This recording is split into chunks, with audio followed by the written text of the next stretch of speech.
Hair band की नदी। दूर किसी गांव में जूही और रूही नाम की दो सगी बहनें रहती थीं। जूही दिल की बहुत अच्छी थी, लेकिन जूही में एक कमी थी, उसके सर पर बाल नहीं थे।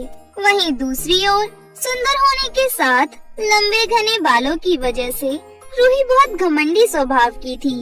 रूही सीधे मुंह अपनी छोटी बहन जूही से बात तक नहीं करती थी। आस पड़ोस के लोग भी जूही का मजाक उड़ाया करते थे। इन सभी बातों से जूही अक्सर दुखी रहा करती थी।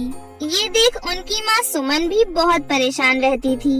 एक दिन की बात है, रूही तैयार होकर स्कूल जा रही थी। तभी माँ सुमन बोली, रूही बेटा, आज से तुम अपनी छोटी बहन जूही को भी अपने साथ स्कूल ले जाना। मैंने जूही का एडमिशन तुम्हारे स्कूल में ही करवा दिया है। माँ, आपने इस टकली का एडमिशन मेरे स्कूल में क्यों करवाया? अगर स्कूल में मेरी सभी सहेलियों को पता चलेगा कि मेरी बहन गंजी है, तो सब मेरा मजाक उड़ाएंगे। इसलिए मैं इसे अपने साथ स्कूल लेकर नहीं जाऊंगी। आप इसका एडमिशन किसी और स्कूल में करवा दो। ये तुम कैसी बातें कर रही हो? जूही तुम्हारी छोटी बहन है। अगर जूही बिटिया के सर पर बाल नहीं है, तो इसमें इसकी क्या गलती? तुम्हें जूही को अपने साथ स्कूल लेकर जाना ही होगा। मैं तुम्हारी एक नहीं सुनूंगी। माँ के बार बार कहने पर रूही जूही को अपने साथ स्कूल ले जाने के लिए तैयार हो गई। दोनों बहनें स्कूल की ओर जा रही थीं कि तभी रास्ते में रूही ने कहा, सुन टकली, तुझे मैं अपने साथ स्कूल तो ले जा रही हूँ, लेकिन वहाँ किसी को भी ये मत कहना कि तुम मेरी बहन हो, समझी? नहीं तो मुझसे बुरा कोई नहीं होगा। मैं नहीं चाहती तेरी वजह से मेरी कोई इंसल्ट हो। दीदी, ये आप कैसी बातें कर रही हो? मैं आपकी सगी बहन हूँ, फिर भी आप मुझसे सौतेला व्यवहार करती हो। सिर्फ मेरे गंजे होने की वजह से कभी मुझसे आपने सीधे मुंह बात तक नहीं की। जितना कहा है उतना समझ ले। मुझसे फालतू बात करने की जरूरत नहीं। स्कूल आने वाला है, खबरदार अगर अपना मुंह खोला तो। जैसे ही वो दोनों स्कूल पहुँची, रूही की सहेलियाँ जूही को देखकर जोर जोर से हंसने लगीं। अरे देखो तो, रूही के साथ कौन आ रहा है? आज पहली बार हमारे स्कूल में उजड़ा हुआ चमन आ रहा है। इसके सर पर तो एक भी बाल नहीं है। अरे यार रूही, ये तुम्हारे साथ कौन है? अरे ये, मैं इस टकली को नहीं जानती, पता नहीं कौन है। ओह अच्छा, वैसे इस टकली को देखकर लगता है ये हमारे स्कूल में न्यू एडमिशन है। खैर ये जो कोई भी हो, इसके गंजे सिर पर तबला बजाने का मन कर रहा है। चलो टीना और काजल इसके गंजे सिर पर तबला बजाते हैं, बहुत मजा आएगा। ये कहते हुए रूही की सहेलियाँ जूही के सर पर जोर जोर से मारने लगी। तुम मेरे सर पर इस तरह क्यों मार रहे हो? मुझे बहुत दर्द हो रहा है, मुझे मत मारो, वरना मैं तुम सबकी शिकायत प्रिंसिपल से कर दूंगी। जूही की ये बात सुन रूही की सभी सहेलियाँ वहाँ से भाग गयीं। फिर स्कूल की छुट्टी हो जाने के बाद रास्ते में घर की ओर जाते समय जूही ने रोते हुए रूही से कहा, दीदी, आपकी सहेलियों ने मेरा कितना मजाक उड़ाया है, मुझे मारा भी, लेकिन आप चुपचाप खड़ी खड़ी तमाशा देख रही थी। उन्हें कुछ क्यों नहीं कहा? सिर्फ इसलिए कि आपकी मेरी वजह से इंसल्ट ना हो जाए। अगर कोई तेरा मजाक उड़ाए तो इसमें मैं क्या करूं? तू है ही इसी लायक। मैं बीच में आकर अपना इंसल्ट नहीं करवाना चाहती, समझी तू? दोनों बहनें रास्ते में बहस करते हुए जब घर पहुँची, तब उनकी माँ सुमन उनसे बोली, अरे तुम दोनों आ गई स्कूल से। शाम को दोनों अच्छे से तैयार हो जाना, हमें कमला आंटी के बेटे के बर्थडे पार्टी में जाना है। माँ, पर हमारे साथ इस उजड़ा चमन को ले जाना जरूरी है क्या? अगर हम इसे पार्टी में लेकर गए तो हमारी वहाँ बहुत इंसल्ट होगी। माँ, दीदी सही बोल रही हैं। मैं बर्थडे पार्टी में जाकर क्या करूँगी? वहाँ सभी मेरे गंजेपन का मजाक उड़ाएंगे। उन सब की बातें सुनकर मुझे बहुत बुरा लगेगा, इसलिए मैं घर पर ही रहूँगी। आप दोनों पार्टी में चले जाओ। अरे वाह, मुझे लगा तेरे टकले सन में दिमाग नहीं होगा, पर तूने आज बड़ी समझदारी की बात कही। अच्छा हुआ समय रहते तुझे अकल आ गई। रूही, तुम्हें मैंने कितनी बार समझाया है, लेकिन तुम्हें मेरी बात समझ नहीं आती। आखिर जूही तुम्हारी छोटी बहन है, दुश्मन नहीं जो तुम उसे भला बुरा कहती रहती हो। रूही अपनी माँ की बात सुन गुस्से से अपने कमरे में चली गई।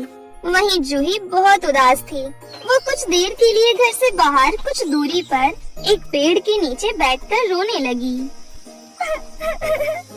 भगवान जी, मेरे सिर पर बाल क्यों नहीं है? मेरे गंजे होने की वजह से सभी मेरा कितना मजाक उड़ाते हैं। कोई मुझसे दोस्ती भी नहीं करना चाहता, ना ही मैं किसी पार्टी या किसी फंक्शन में जा सकती हूँ।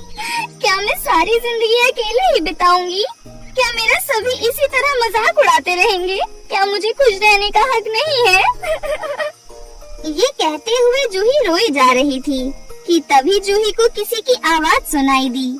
बेटे रो मत, चुप हो जाओ।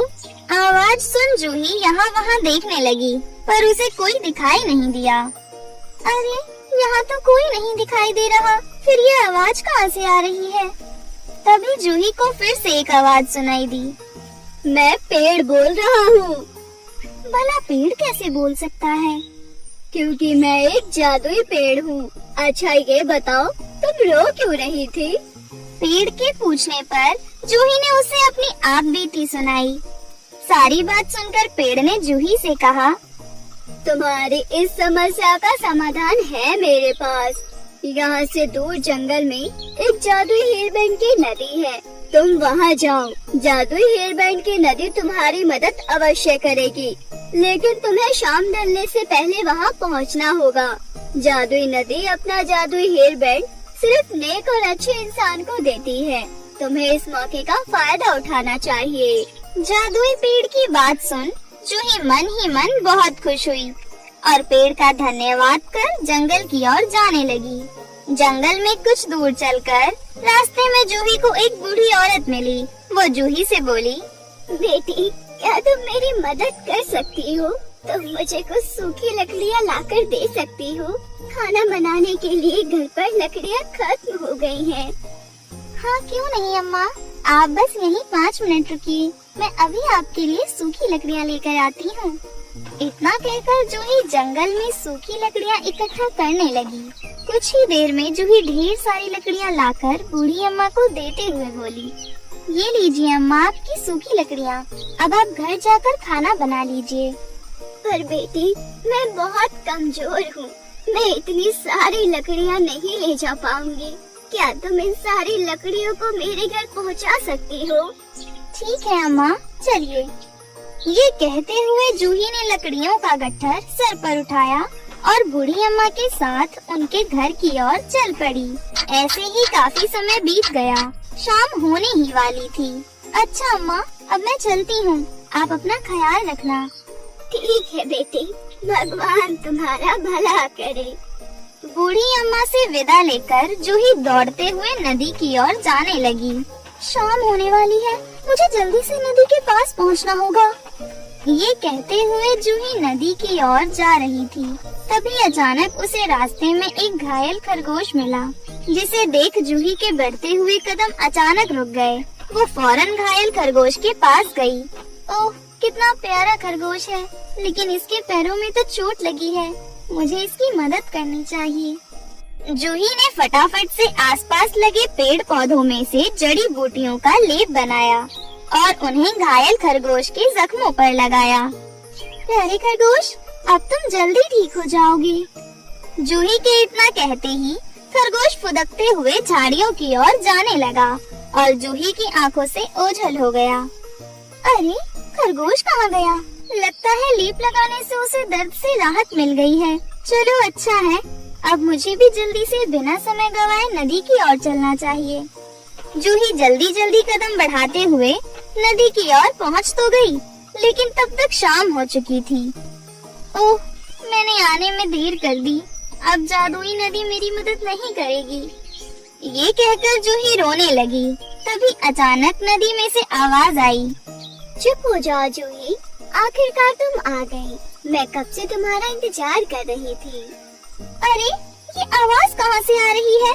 यहाँ तो कोई भी नहीं दिखाई दे रहा। मैं जादुई हेयरबैंड की नदी बोल रही हूँ। तुम कितनी अच्छी और नेक लड़की हो। मैंने तुम्हारी परीक्षा ली थी और तुम उन सभी परीक्षाओं में पास हो गई। मैं तुम्हारी सारी समस्या दूर कर दूंगी, इसलिए मैं तुम्हें एक जादुई हेयरबैंड दे रही हूँ, जिससे तुम्हारे गंजेपन की सारी समस्या दूर हो जाएगी और तुम बहुत खूबसूरत दिखने लगोगी। ये कहते हुए जादुई हेयरबैंड की नदी ने एक हेयरबैंड प्रकट किया और जूही को देते हुए बोली, ये लो, इस हेयर बैंड को जल्दी से पहन लो, फिर देखना इसका चमत्कार। जूही ने जैसे ही हेयर बैंड को सर पर पहना, उसके सर पर बहुत ही सुंदर और घने बाल आ गए। जूही अपने बालों को देखकर खुशी से झूम उठी और जादुई नदी का धन्यवाद कर खुशी खुशी घर वापस लौट आई। जूही की सुंदर और घने बाल देखकर माँ सुमन और बहन रूही दोनों हैरान हो गईं। तभी रूही ने हंसते हुए बोला, अरे तू ये विग कहाँ से लेकर आई है? जरा संभाल कर रखना इन्हें, कहीं हवा का झोंका उड़ा न ले जाए। दीदी, ये विग नहीं है, ये मेरे असली बाल हैं। ऐसा कैसे हो सकता है? तुम झूठ बोल रही हो। तब जंगल में घटित सारी घटना जूही ने उन्हें बताया, जिसे सुनकर जूही की माँ सुमन बहुत खुश हुई, लेकिन रूही मन ही मन जलने लगी। मुझसे ज्यादा सुंदर बाल किसी के नहीं हो सकते, इस टकली के भी नहीं। मैं कल जाकर जादुई हेयर बैंड की नदी से अपने लिए एक जादुई हेयर बैंड लेकर आऊंगी। ऐसा सोचकर अगली सुबह रूही जंगल की ओर चल पड़ी। रूही को भी रास्ते में वही बूढ़ी औरत और घायल खरगोश मिला, लेकिन रूही ने किसी की मदद नहीं की और उन्हें अनदेखा कर जादुई नदी की तरफ जाने लगी और कुछ ही पल में जादुई नदी के पास पहुंच गई। आखिरकार मैं जादुई हेयर बैंड की नदी के पास पहुंच ही गई। तो जादुई नदी, मुझे फौरन एक जादुई हेयर बैंड दे दो। लेकिन जादुई हेयर बैंड की नदी से एक भी हेयर बैंड प्रकट नहीं होता। ये देख रूही को बहुत गुस्सा आया। सुन्नति, मुझे जल्दी से हेयर बैंड दे दे, मेरे पास फालतू टाइम नहीं है। अगर मुझे गुस्सा आ गया तो मैं नदी में आग लगा दूंगी। तभी जादुई नदी में से आवाज आई, नहीं नहीं, ऐसा मत करना, तुम्हें मुझसे जादुई हेयर बैंड चाहिए ना? रुको, मैं अभी देती हूँ। इतना कहकर जादुई नदी ने रूही को एक जादुई हेयर बैंड दिया। रूही ने जैसे ही जादुई हेयर बैंड को पहना, उसके सर के सारे बाल गायब हो गए और वो गंजी हो गई। ये देखकर रूही को बहुत गुस्सा आया और वो नदी पर पत्थर फेंकने लगी। तभी नदी में से आग निकलने लगी, जिसे देखकर रूही घबरा गई। मुझे माफ कर दो, मुझसे गलती हो गई। अगर जान प्यारी है तो यहाँ से भाग जाओ, नहीं तो मैं तुम्हें जलाकर राख कर दूंगी, समझी तुम? नदी की बात सुन रूही रोते हुए जब घर पहुँची, तो जूही रूही की ऐसी हालत देख हैरान होते हुए बोली, अरे दीदी, आपके बालों को क्या हो गया? रोते हुए रूही ने जूही को अपनी आप बीती सुनाई। उसके बाद जूही रूही को लेकर जादुई नदी के पास पहुंची और माफी मांगते हुए बोली, हे जादुई नदी, प्लीज मेरी दीदी को माफ कर दो। उनकी तरफ से मैं आपसे माफी मांगती हूँ, उनके बाल फिर से ला दो। जूही के विनती करने पर जादुई नदी ने रूही के बाल फिर से लौटा दिए। ये देख रूही को अपनी गलती का एहसास हुआ। फिर उसने अपनी छोटी बहन जूही से माफी मांगते हुए बोला, मेरी प्यारी बहन, मुझे माफ कर दो। मैंने तुझे कभी भी अपनी बहन नहीं माना, लेकिन तुमने हमेशा मुझे अपनी बड़ी बहन मानकर मेरा सम्मान किया। ये कहते हुए रूही ने जूही को गले से लगा लिया। उस दिन के बाद से दोनों बहनें खुशी खुशी मिलजुल कर एक साथ रहने लगी। तो मेरे प्यारे दोस्तों, कैसी लगी आपको हमारी ये कहानी? हमें कमेंट करके जरूर बताएं। और हाँ दोस्तों, अगर आपने अभी तक हमारे चैनल को सब्सक्राइब नहीं किया है, तो जल्दी से नीचे लाल बटन दबाकर सब्सक्राइब कर लें और बेल आइकन दबाना ना भूलें। तो मिलते हैं फिर किसी नई कहानी के साथ। तब तक आप अपना ख्याल रखें। धन्यवाद।